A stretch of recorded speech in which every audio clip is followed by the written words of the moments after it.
Can you salvage a cliched action film with the way you film those action cliches? Anyone who answers no obviously hasn't seen Chris Hemsworth's arms!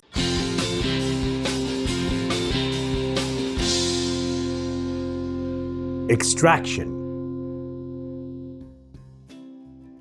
His name is Tyler Rake. Rake, not to be confused with Hoe, which is his profession, mercenary, selling his services for cash. Chris Hemsworth is special ops action merc Tyler Rake, hired to rescue an Indian drug lord's son from a rival drug lord in Dhaka, Bangladesh. Extraction is a straightforward snatch and destroy, chase and defend, bullets and meatball story that will blow your roof off. But the way it is filmed will blow your mind.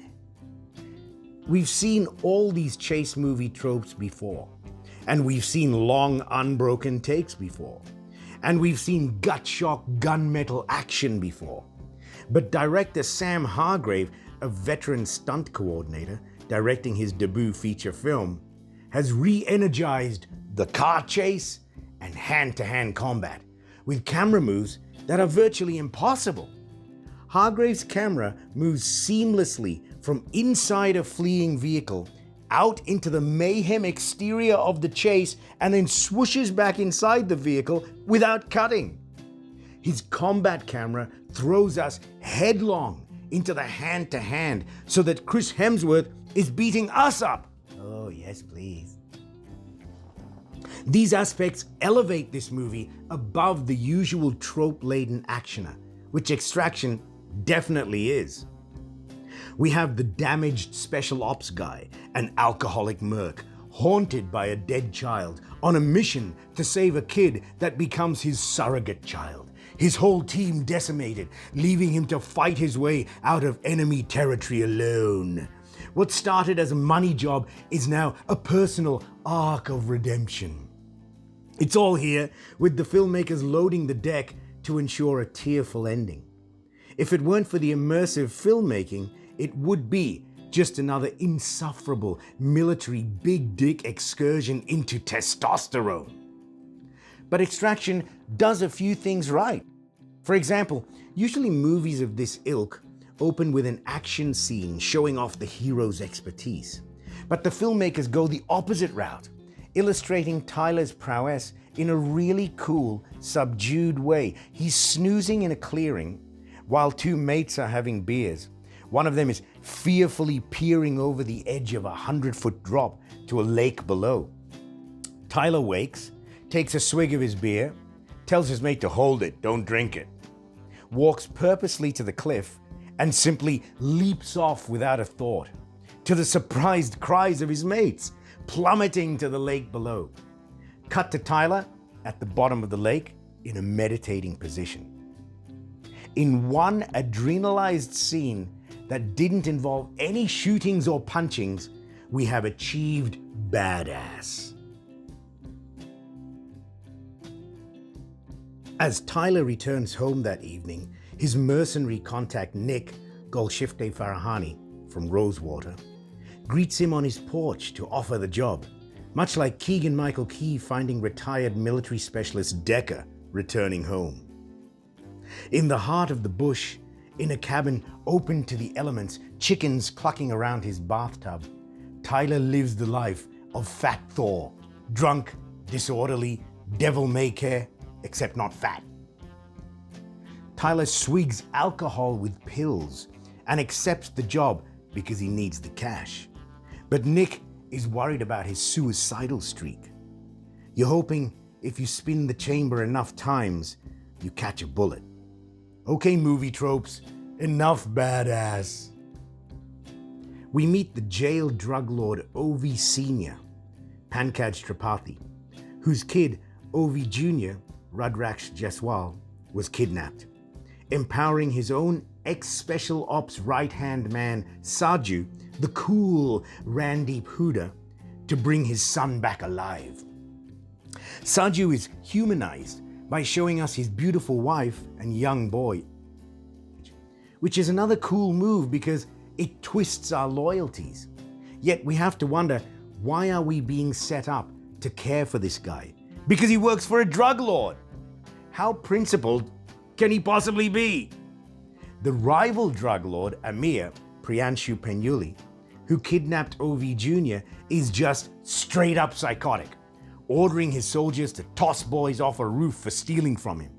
He earns the misdirected gratitude of one teen, Suraj Rikame, by sparing his life, a teen who would prove fatally fanatic.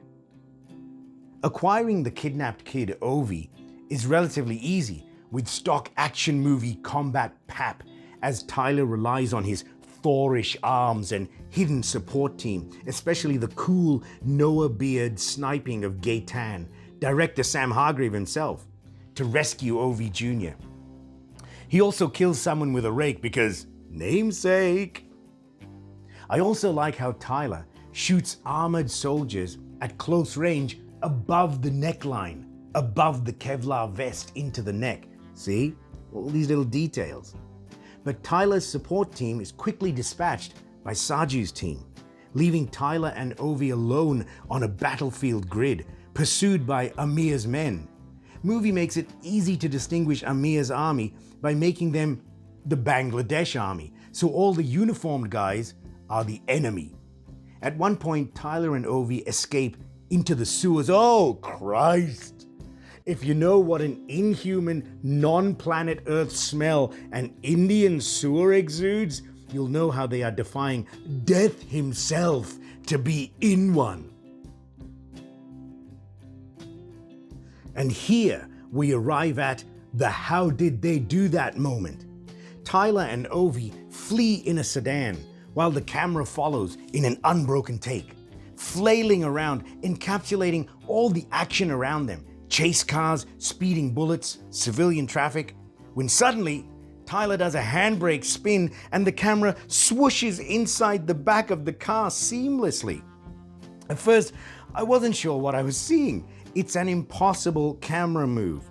Then it goes outside again through the back window, then back in again, just to prove what a smartass it is.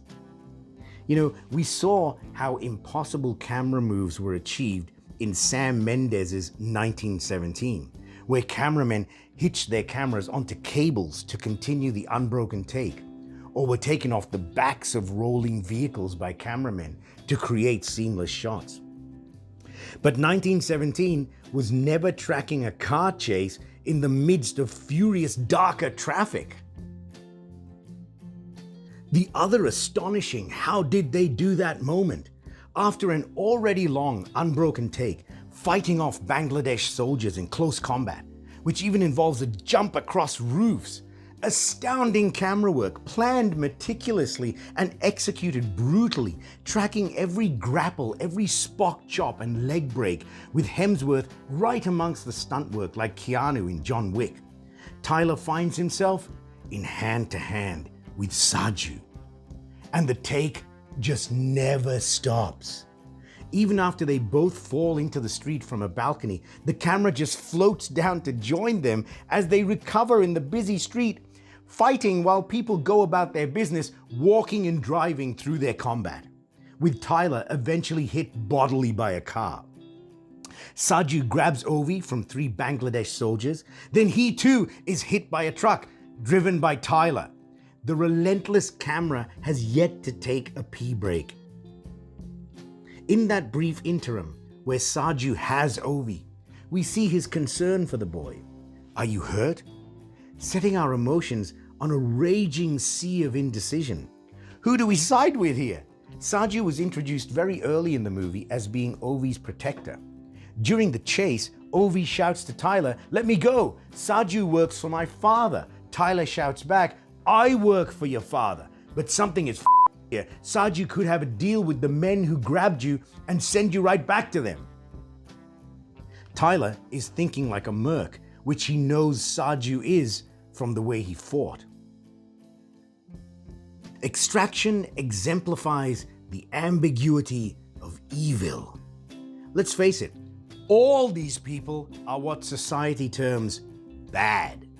From Tyler, killer for hire, to Ovi Sr., drug lord in jail, to Saju, a drug lord's right-hand man, to Amir, the opposing drug lord.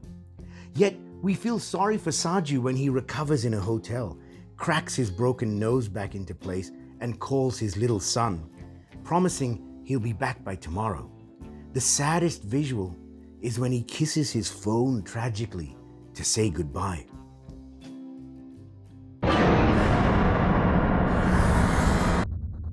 So with everyone being a bad guy, we can understand when David Harbour rolls up and offers Tyler $10 million to kill the boy.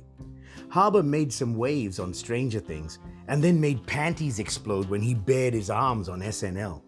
Here, he is Gaspar, an old merc buddy whom Tyler turns to for a safe house.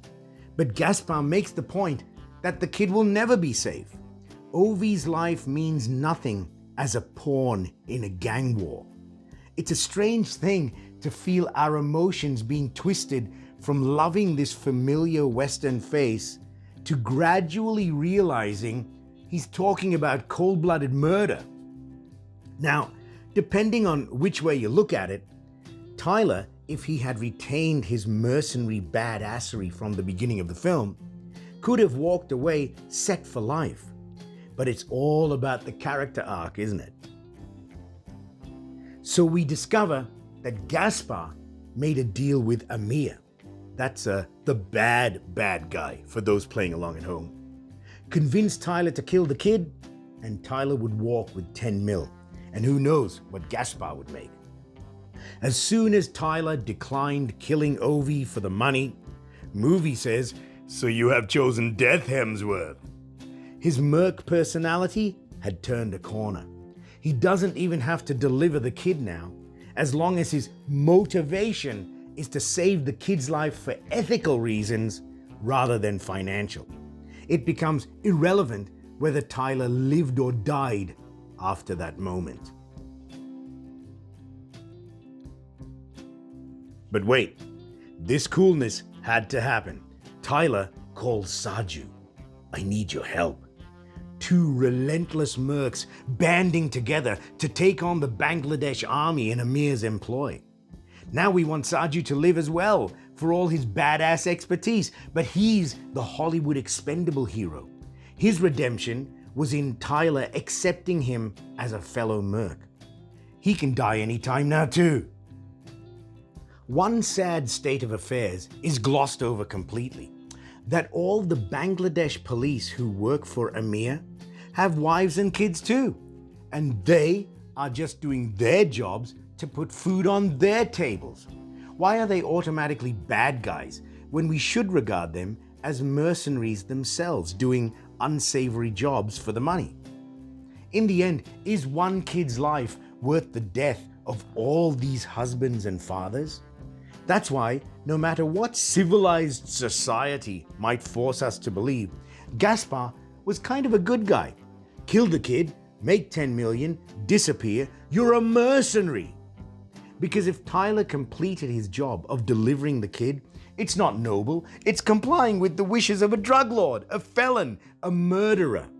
And it will only cause more death on the journey and spur more gang wars going forward.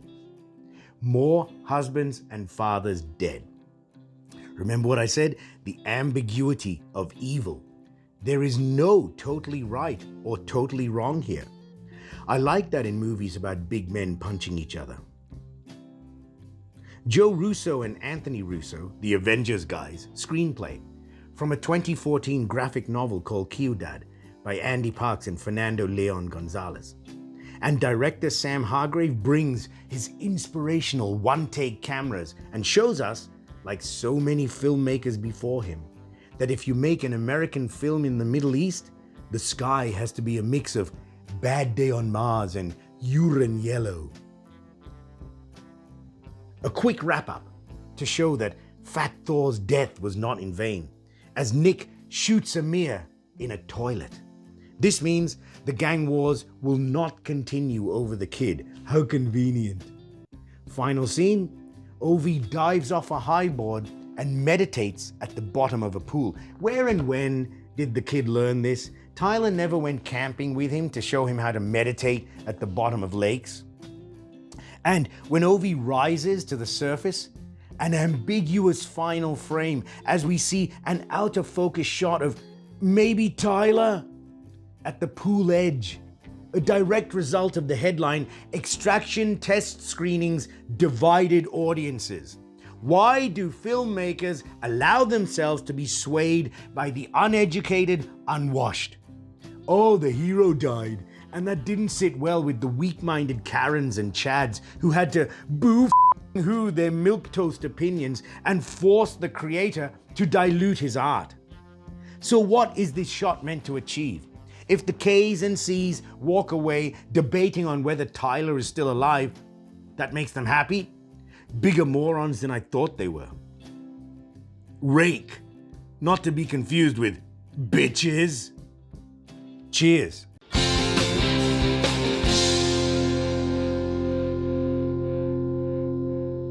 Hey, thanks for being a movie maniac. You're always welcome to like, oh yes, click on that tiny hand, or comment, oh yes, I want to know what you think, and subscribe and share with all your friends, because if you don't, I don't know what I might do with this lettuce.